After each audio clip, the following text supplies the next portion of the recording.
কাতারে ইসরায়েলের আকস্মিক হামলার পর পুরো মধ্যপ্রাচ্যে ছড়িয়ে পড়েছে নতুন উত্তেজনা।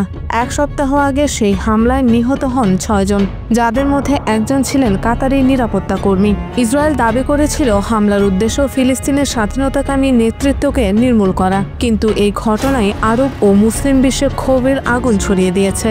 এখন সেই ক্ষোভকে কেন্দ্র করেই দোহায় এক ছাদের নিচে একত্র হচ্ছেন মুসলিম ও আরব বিশ্বের শীর্ষ নেতারা।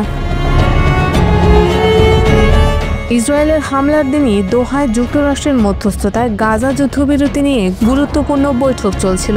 আলোচনায় 2 বছরের রক্তক্ষয়ী সংঘাতের অবসান ও বন্দি বিনিময়ের প্রস্তাব ছিল মূল এজেন্ডা, কিন্তু বৈঠক চলাকালে ইসরায়েলি ক্ষেপণাস্ত্র আঘাত হানে।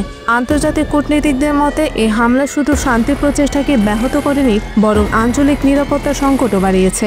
ঘটনাটির পরপরই জাতিসংঘ নিরাপত্তা পরিষদ সর্বসম্মতভাবে হামলার নিন্দা জানায়। এই নিন্দার পরে কাতার জরুরি আরব সম্মেলনের ডাক দেয়।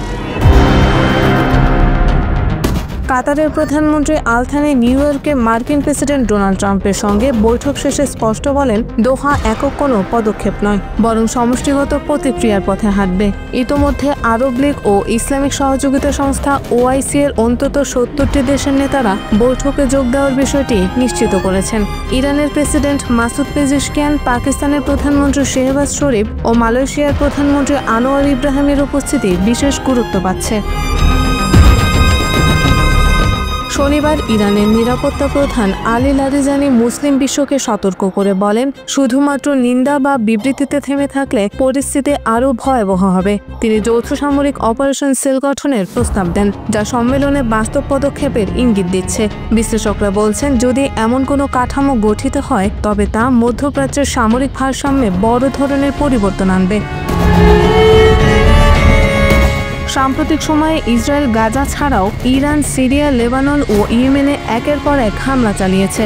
এসব হামলার ফলে গোটা মধ্যপ্রাচ্যের নিরাপত্তা পরিস্থিতি নাজুক হয়ে উঠেছে। উপসাগরীয় দেশগুলোর মধ্যে আশঙ্কা দেখা দিয়েছে। সংঘাতের মাত্রা বাড়লে তেল সরবরাহ থেকে শুরু করে বাণিজ্যিক নৌপথও ঝুঁকির মুখে পড়তে পারে। কাতার সহ উপসাগরীয় অনেক দেশ এখন নতুন প্রতিরক্ষা কাঠামো গড়ে তোলার চিন্তাভাবনা করছে, যা যুক্তরাষ্ট্রের প্রচলিত অস্ত্র চুক্তি বা নিরাপত্তা চুক্তির বাইরেও যেতে পারে। বিশেষজ্ঞদের মতে এই সম্মেলন শুধু ইসরায়েলের বিরুদ্ধে নয়, দীর্ঘদিনের মার্কিন প্রভাবকেও চ্যালেঞ্জ করার মঞ্চ হয়ে উঠতে পারে।